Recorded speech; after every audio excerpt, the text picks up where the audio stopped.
Teka, akala ko pa ibang model mga kasama ko sa shoot. Eh di ba you said gusto mo makipagbalikan kay Jessica? Eh di ginawan ko ng paraan. Okay ba? Wardrobe! Pakipalitan lang si Jessica for the second, Which one is it? Alright. This one, darling, paki-iron lang. Kaya mo? Wala kang believe sa akin. Kaya bibigyan kita ng ticket. Hey, what's up? Marika. Hey. How's my favorite male model? Hi, Mark. Hey, Chiki. doing? She's a great choreographer, oh. Tika friend.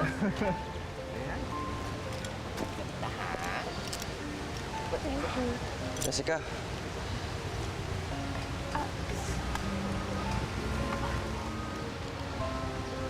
Nakatakas si Jessa. Sayang. Gusto ko pa naman siyang tulungan.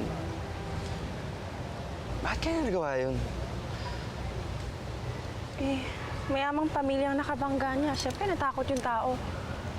Wala siyang laban. Baka makulong siya. Baka hindi na siya makalabas. Diba? Well, I guess... I know that feeling.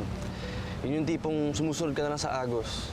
Kahit gusto mong gawin ng tama, hindi mo magawa. Parang yun nangyari sa amin ni Cleo. Yun yung naramdaman ko eh. Nung kami pa dati.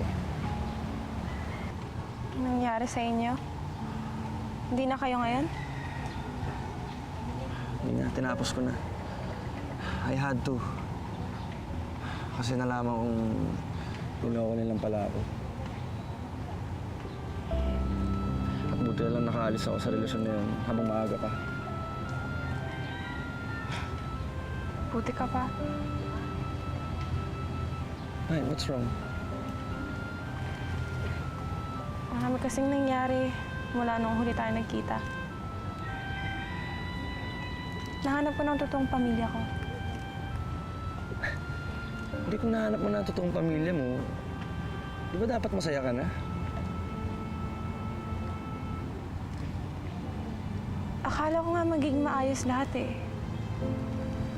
Pero hindi pala. Mali pala ang akala ko.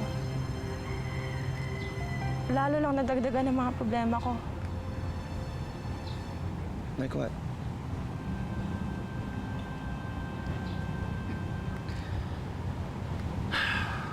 Alam mo, Jessica, kahit na may namagitan sa ating dalawa, lagi mong tatandaan na magkaibigan pa rin tayo. At handa akong painggan ka. Just tell me anything. Padamayan pa kita. Salamat na lang, pero okay lang ako. Akin na lang muna yung mga problema ko.